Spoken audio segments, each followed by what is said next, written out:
Pues no lo sé, dependerá también de la interpretación del lector.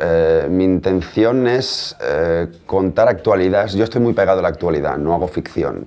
Me siento más cercano al periodismo que a muchos sectores del mundo del cómic, como cualquier otro viñetista, por otra parte, ¿no? Somos dibujantes que hemos crecido en redacciones de periódicos, aunque en mi caso ya eran digitales, pegados a la actualidad. Y pues el lector puede encontrar actualidad reciente, puede encontrar historia, pero sobre todo desde un filtro de sátira política.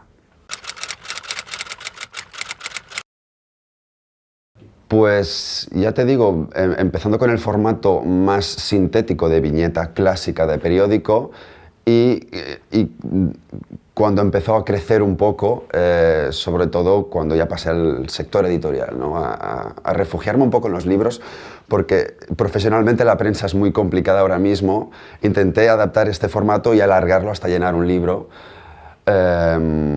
inspirándome también en muchos autores que ahora mismo en el mundo del libro, por ejemplo en Francia, están haciendo crónica política o crónica incluso política, como Guy Delisle o como Joe Sacco, por ejemplo, con otros registros, y aprendiendo mucho de ellos, ¿no? Como a partir del cómic puede ser un medio genial para tratar temas complejos de la actualidad. A ver, la veo para mí fascinante, pero de cara al gran público veo mucho desinterés. Una mezcla de desinterés y desconocimiento. Y suele ir de la mano las dos cosas, ¿no? Cuando alguien desconoce algo, cuando no se ha explicado suficientemente bien, ¿no? Lo hablaba el otro día con un amigo periodista. Tendemos a hablar de Bruselas en general, ¿no? Nos dicen en Bruselas están debatiendo, nos obligan. Bueno, es que mismo Bruselas, igual que en Madrid, como en Cataluña decimos en Madrid nos dicen, pues no es Madrid, es el gobierno, y no es Bruselas, es o la Comisión o es el Parlamento, y realmente hay una red y un equilibrio de poderes muy rico, muy complicado también, pero muy fascinante de entender, porque va a marcar nuestro futuro. Porque la globalización nos lleva a que los estados cada vez sean más incapaces de mantenerse solos y las estructuras supranacionales sean las que corten el bacalao, por decirlo de alguna manera. A mí me va perfecto. A mí que ocurran cosas, evidentemente, me va bien para que haya tela que cortar, ¿no? Por otra parte, yo creo que la actualidad nunca para, ¿no?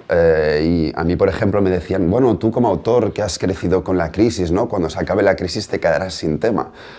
Lo decían como si antes de la crisis la actualidad no fuera también una absoluta locura, ¿no? Yo me acuerdo antes de la crisis que ahora parecerá que la burbuja todo era súper bonito, y en la burbuja yo ya estaba trabajando y yo ya recuerdo que cada 15 días también se acababa el mundo. En ese caso no era por economía, pero era porque había una sequía, era porque había una gripe aviar o era por alguna otra tontería, ¿no?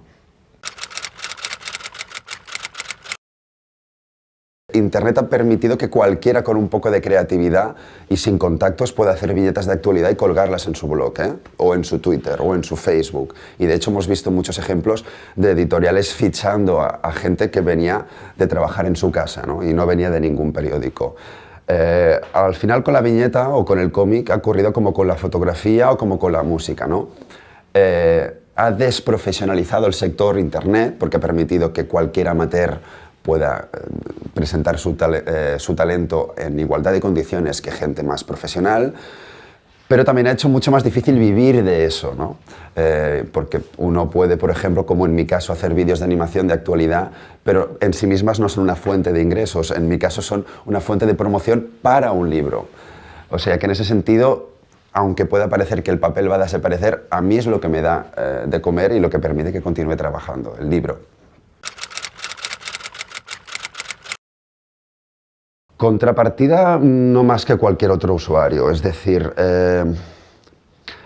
las redes sociales es un mundo sin filtros, es un mundo en el que se mezclan registros, es decir, feedbacks de gente que se te acerca con un registro periodístico o de superfan, o feedback de lo que llaman haters, ¿no? Ahora, pero que la gente te dice lo que piensa, tal cual.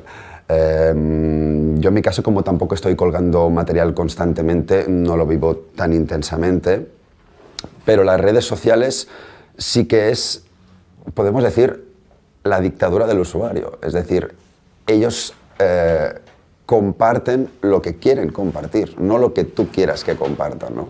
Entonces eres tú que tienes que adaptarte a ese público. Y eso también ha generado un nuevo paradigma en el mundo de la promoción, ¿no? No te digo ya de la publicidad, sino de la autopromoción misma, ¿no? También ha abierto la puerta a muchos populismos, tanto a nivel de discurso como periodístico, como incluso de viñeta, ¿no? Pero bueno, al final somos los mismos que estábamos antes de Internet, pero utilizando unas tácticas distintas, ¿no?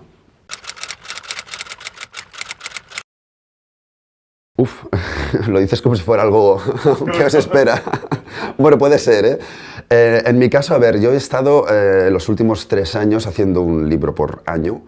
Empecé haciendo un cómic en el año 2009 que era generacional, Hijos de los 80, en catalán, que se reía un poco de la obsesión por la nostalgia en nuestra infancia, de mi generación, que fuimos una generación muy mimada en nuestra infancia, pero con una adultez muy complicada. Este libro ahora sale en castellano, lo vamos a editar en septiembre, o sea, eso será lo más cercano.